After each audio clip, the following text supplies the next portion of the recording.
வணக்க மக்களை, இந்த வீடியோவில் நம்ம என்ன செய்தி பார்க்க போகிறோம்னா, தொடர் மது பழக்கம், காலையிலே கேங் ஓவர், மதுவுக்கு அடிமையாக இருந்த ஜான்வீர் கபூர். இணையதளத்தில் வைரலாகும் செய்தி. வாங்க என்ன தகவல், என்ன செய்தின்னு இந்த வீடியோவில் விரிவாக பார்க்கலாம். அதற்கு முன்னாடி முதன்முறையாக நம்ம சேனலை ஃபஸ்ட் டைம் பார்க்குறீங்கன்னா சப்ஸ்கிரைப் பண்ணாதவங்களாம் சப்ஸ்கிரைப் பண்ணிக்கோங்க.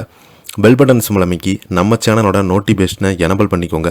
நாங்கள் போடுற வீடியோ எல்லாமே உங்களுக்கு உடனுக்குடனே வந்து சேரும். வாங்க என்ன தகவல்னு இந்த வீடியோவில் விரிவாக பார்க்கலாம். நான் மதுவிற்கு அடிமையாகிவிட்டேன் என்று அல்லது அதை தவறாக பயன்படுத்தினேன் என்று சொல்ல மாட்டேன். இந்திய சினிமாவில் முன்னணி நடிகை ஸ்ரீதேவியின் மகள் என்று அடையாளத்துடன் சினிமாவில் அறிமுகமாகி தற்போது தென்னிந்தியாவின் தெலுங்கு படங்களில் நடித்து வரும் நடிகை ஜான்வீர் கபூர் சமீபத்திய நிகழ்ச்சி ஒன்றில் மதுபழக்கம் குறித்து பேசியிருந்தாங்க. தற்போது இணையதளத்தில் கடும் விமர்சனங்கள் எதிர்கொண்டு வராங்க. சமீபத்தில் ராஜ் ஷாமினி நடத்திய ஃபீயிங் அவுட் நிகழ்ச்சியில் கலந்து கொண்ட நடிகை ஜான்வீர் கபூர் ஒருவர் தனது மது அருந்தும் பழக்கத்தை எப்போது மறுசீலனை செய்ய வேண்டும் என்பதற்கு நுட்பமான அறிகுறிகள் குறித்து வெளிப்படையாக பேசினாங்க. விழிப்புணர்வு என்பது எப்போதுமே ஒரு பெரிய வெடிப்பாக இருக்க வேண்டிய அவசியம் இல்லை. அது ஒரு சிறிய உடல் ரீதியான மாற்றமே அல்லது நீங்கள் தவிர்க்க விரும்பும் கடந்த காலத்தை நினைவிட்டும் ஒரு வசனையாகவும் இருக்கலாம் என்று கூறியிருக்கிறாங்க. அந்த நிகழ்ச்சியில் ஜான்வீர் கபூர், நான் மதுவிற்கு அடிமையாகிவிட்டேன் என்று அல்லது அதை தவறாக பயன்படுத்தினேன் என்று சொல்ல மாட்டேன்.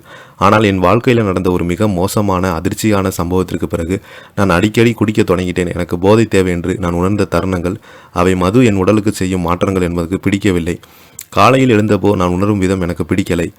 அந்த கேங் ஓவர் உனக்கு ஒரு விதமான ஓய்வாமை தந்தது. ஒரு கட்டத்தில் என் வாழ்க்கை மது பழக்கத்தில் போராடி ஒருவருக்கு இருந்த அதே வசனை என்னிடம்தான் உணர்ந்து தொடங்கினேன். அந்த வாசனையை உணரும் போதெல்லாம் சரி, இது ஒரு நல்ல நாளா என்று நினைப்பது என கூறியிருக்கிறாங்க.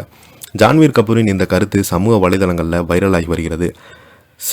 சமூக மது அடிமைக்குத்தனம் குறித்து விழிப்புணர்வு ஏற்றும் ஜான்வின் முயற்சி ஆஃப் தி ரக்ஸ் விளக்கம் அளித்திருக்கிறாங்க. அதில் ஜான்வீர் கபூர் மற்றும் அகமாக தொடர்பான கருத்துக்கள் தவறாக சித்தரிக்கப்படுவதை நாங்கள் வன்மையாக கண்டிக்கிறோம்.